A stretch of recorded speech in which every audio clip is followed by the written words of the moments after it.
I've been working out here and watching these horses for over 43 years. My brother and I began buying them up prior to the introduction of the other domestic studs that they brought in to change the genophenotype of this horse. They've been promising the management care for the last 40 plus years.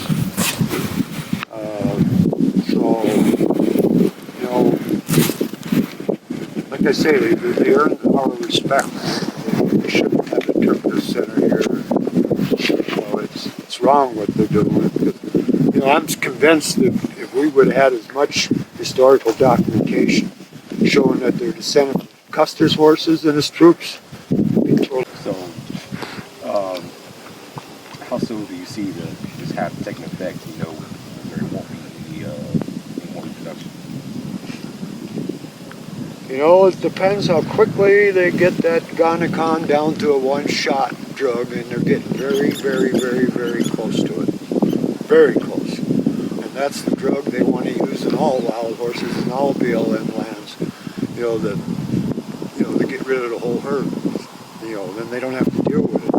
You know, the ranchers have more land to play with. And, you know, it's wrong, but you know, I guess they're just horses. So they've been using it here. They started in I think 2008 or 9, if I remember right. I mean, I might have some of my years wrong, but they started out back then as an experimental, and like I said, because the herd was easy to get at, accessible compared to like out in the hundreds of thousands of acres on BLM land, this horse was a lot more accessible, so they could do a better job of experimenting. And also, as long as nobody said anything or brought it up to anybody, they'll continue to do it. Another 3-4 years, they might have that drug perfected all the way. Against them culling, we understand. They have over 180 horses in this park. They do need to cull the herd. We get that. We ask that they use scientific when they do that. Initial return to fertility was 4 years for Gonacon, their booster. We have mares that have been 5 and 6 years and they have not returned to fertility. So it seems as if, and again, we don't know because they don't share the records. The park's not transparent, and neither is Colorado State University. But we don't know for sure, but it would appear that at least half of our older mares have been permanently sterilized. Then what happens? We're taking the younger horses, we're permanently sterilizing mares in their prime breeding age. We have older horses that are dying off. Pretty soon there's going to be nothing here. My grandkids have the right to stand here just like we are watching the horses that we're watching here. I don't see how that happens. My husband and I moved here in 2016, and immediately we fell in love with the horses here in the park. We started noticing every year they're taking, you know, they're culling the herd, and they're taking any horse 4 months old to 3 years old. So we started asking questions, you know, if we keep doing this, how does this herd survive? And our answer constantly by the other nonprofit groups were, we don't question the park. The park knows what they're doing. It was supposed to be a 4-year birth study that they were doing. It went on for 11 years. No one questioned them. And it's done significant damage to this herd. It's changed the dynamics, and now we feel that it's very crucial between COVID and the drought last year. They've only culled 4 horses in the last 2 years. This herd is starting to repair itself. We have some good genetics coming back, and if they come through and just cull everything like they, you know, like their past management practices show, we're going to have nothing again.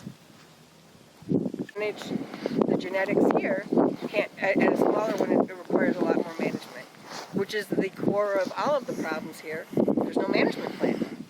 They can do whatever they want. They can have whoever they want come in here and do experimentation on our horses. They can cull the herd in whatever way they feel fit. They don't have to ask the public's opinion because they're not bound by any rules. Their regional office seems to back up what they're saying. Frank can tell you. 3 days, I'd have a lot I'd like to have viewers to know, but the film management knowledge is done to help protect the Dakotas and help bring knowledge to them, and some of the proceeds are going to be going to help take care of the Dakotas. But same thing. As long as you don't get the exposure, nobody pays the attention, and that's what's been happening to these horses. You know, nobody's paying attention. Ask the park. We did ask the park, so I want to make this clear. We've offered to work with the park on several occasions. we offered to help. We've had older mares that have been dying, foaling, because they should be on birth control. We've offered to buy birth control for the park so that older mares can be put on birth control, so that we don't have them. There have been, I think, 6 that have died over the last 3 or 4 years giving birth because they were older. So we've offered that. We offered to help raise money for a management plan. We have offered that if they were using science and genetics, we will help and we'll reach out to our followers to find good homes for the horses that do have to be culled. We asked to sit down with the park and just discuss what's happening here. How can we work together? We asked to do that before we got our lawyers involved. And they said, you know, go ahead and talk to your lawyers and we'll talk to you later. And, you know, they have no interest in talking to the public or working with the public. Our lawyers have sent FOIA requests to them on our behalf, asking for records. And one of them is, who are you giving Gonacon to? What dosage are you giving? You know, is it the one that's permanently sterilizing the horses? And who has been given, when were they given it? And we want those records. We got our FOIA request back saying that we don't, you know, this is it, here's what you asked for, we're not giving you anything else, and there's nothing about the Gonacon. So we're left to assume that they don't have any records on who they're giving Gonacon to. His number one concern coming here and doing this, I'll come and do the research here and we'll give you the horses Gonacon. Our number one concern are the wild horse advocates in Theodore Roosevelt National Park. Well, you have our back, his exact words, if we come in and we make things worse than they were when we got there. Well, you have our back. They have a long-term commitment from the park for the research of Gonacon here. So I guess that's the answer. Well, that's a good question. You know, this is a national park. It should be preserving our heritage and cultures, and not just the white man's heritage and culture. You know, it should be preserving the Northern Plains Native people's heritage and culture also.